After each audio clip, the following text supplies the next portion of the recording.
Alors, salut à tous. Nous allons passer à la première séance de formation sera basée sur les qualités d'un bon vendeur ainsi que les techniques que doit maîtriser un vendeur pour être tout un bon vendeur. Nous allons donc aller les 10 éléments à maîtriser pour être un bon vendeur. Premier élément, avoir l'envie de réussir. Elle passe par l'envie de réussir. Il faudrait que vous montrez votre détermination.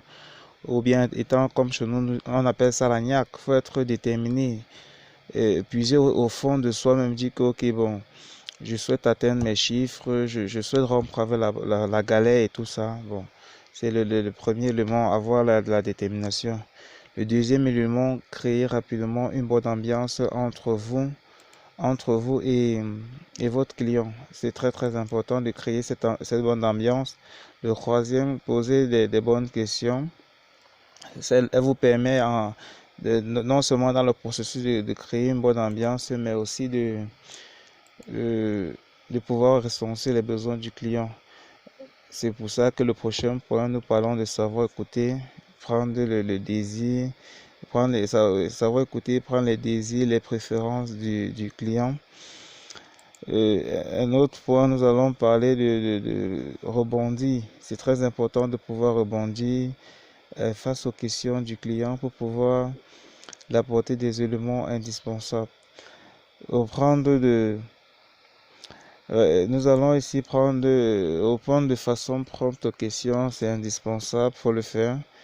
Faut pas attendre, faut pas patienter, il faut répondre de façon prompte, efficace et à temps aux questions. Il y a aussi la notion de temps, faut le faire, c'est très important. Et notre point, rester humble, il faut rester humble et professionnel. Ne pas trop bavarder, ne pas dire ce qu'il ne faut pas dire, mais il faut quand même être humble. Il n'est pas menti. Être humble, c'est dire on ne ment pas. Rester cohérent sur tout ce qu'on dit et, et ce qu'on fait.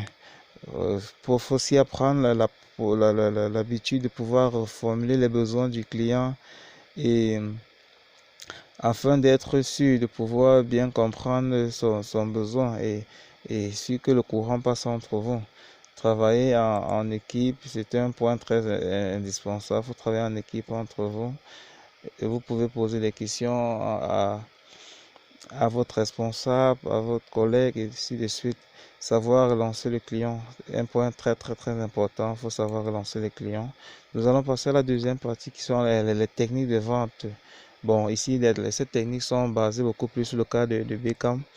Nous distinguons deux cas de figure. Le premier cas, ce sont les clients connaissent déjà son besoin, ils connaissent déjà et ce qu'il il connaît ce qu'il veut.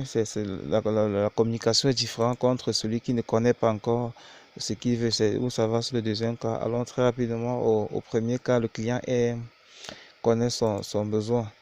Ici, il faut écouter attentivement le client pour pouvoir prendre dans ses besoins-là dont lui il faut poser des questions stratégiques afin de mieux faire en sorte qu'il exprime dans ses besoins. Vous pouvez dans les questions dans le domaine afin qu'il puisse dire ok, vous pouvez dire par exemple comme question, je vais vous envoyer des questions dans le groupe où vous pourrez utiliser ces questions pour ces 10 questions. Vous pouvez télécharger. Si vous avez besoin de demander en commentaire, je peux vous donner ces questions pour que vous puissiez mieux poser des questions rapides et promptes. Présenter la structure, elle vient maintenant en troisième étape. Il faut présenter voilà la structure fait dans tel service, tel autre service. Un autre point, il faut aussi souvent voilà, relancer les clients. C'est important de relancer les clients qui vous a contacté. Le plus souvent, ils vous contactent, après l'oubli et c'est à vous de relancer. Il faut relancer cette fois sans se fatiguer, faire participer son client. Faut faire en sorte que la communication soit un dialogue, pas que c'est vous seul qui parlez. Faciliter l'apprentissage. Ici, on va rendre, c'est vous pouvez lui dire, ok, est-ce que vous connaissez faire ceci, vous connaissez m'ajouter, vous connaissez ajouter administrateur, vous connaissez faire ceci à votre page, est-ce que vous connaissez les outils digital, est-ce que vous faites un peu un petit apprentissage qui ne va pas durer, mais c'est toujours important de le faire. Et il faut répondre de façon prompte, tout comme tout à l'heure dans les bonnes qualités que nous avons vues. Il faut être prompt, efficace en répondant au client. Nous allons aller très rapidement sur le deuxième cas, c'est quand le client n'est pas conscient de son besoin. Ici, c'est à vous de créer donc le besoin chez le prospect, chez le client. Là, c'est un client que vous avez rencontré dans la rue, il vous demande, vous faites quoi? Il faut pour être capable de répondre aux questions, à quoi, à qui, avec quoi, comment.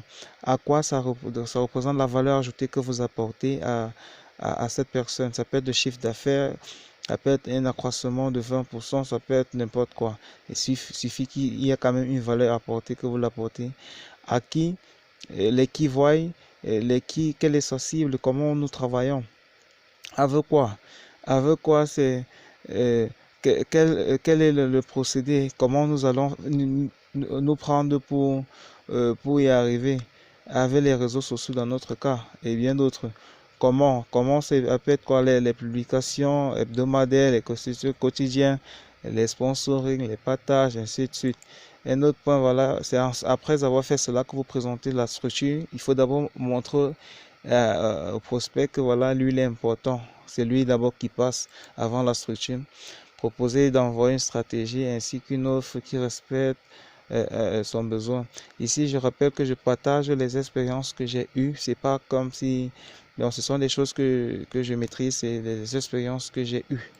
Et relancer le client, c'est indispensable. Il faut toujours le faire. Il faut toujours apprendre à relancer le client.